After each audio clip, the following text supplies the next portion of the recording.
উৎসব প্রিয় বাঙালির 12 মাসে 13 পার্বণ, তার মধ্যে অন্যতম হলো গাজনের উৎসব। আজকে চৈত্র সংক্রান্তি এবং আমি দাঁড়িয়ে রয়েছি পশ্চিম মেদিনীপুর জেলার দেহাটির, খুব সম্ভবত নারায়ণগড় থানা এটা, দেহাটির দমদমাতে। আমি দেখানোর চেষ্টা করব ওখানে হচ্ছে শিবের মন্দির, মানে ওখানে শিবের পুজো চলছে, মানে আরাধনা চলছে, এবং এখানে হচ্ছে চড়কের কাঠ। আমি এই যে চড়কের কাঠ দেখানোর চেষ্টা করব। আর চলছে মেলার আবহ, প্রচুর আওয়াজ। আমি দেখানো মানে আমার কথাটা মানে গলাটা কতটা স্পষ্ট শোনা যাচ্ছে আমি জানি না।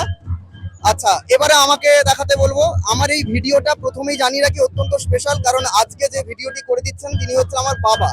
মানে বাবা এই প্রথম আমার ভিডিও করছেন, এবং একটু সময় পেয়েছি তাই এসেছি দমদমার এই মেলাটা দেখতে। প্রত্যেক বছর আসা হয়, তাই এবছরও সুযোগ পেয়ে এসেছি। খুব ভালো লাগে, মানে গ্রামীণ এই মেলাগুলো আমি মিস করি না। বেশ সাধারণত্বের মধ্যেও যেন একটা অসাধারণত্বের ছোঁয়া থাকে। প্রচুর ভিড় হয়।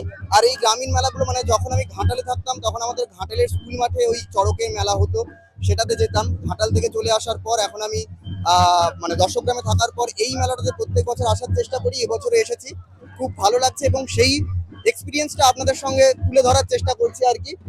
বেশ প্রচুর ভিড়, প্রচুর ভিড়। আর কালকেই তো আমাদের নতুন বছর, প্রত্যেকের নতুন বছর খুব ভালো কাটুক, প্রত্যেকের জন্য অনেক অনেক শুভেচ্ছা, শুভকামনা। নতুন বছর সকলের জন্য খুব স্পেশাল হয়ে উঠুক, এটুকুই চাই। সবাই ভালো থাকুন, সুস্থ থাকুন।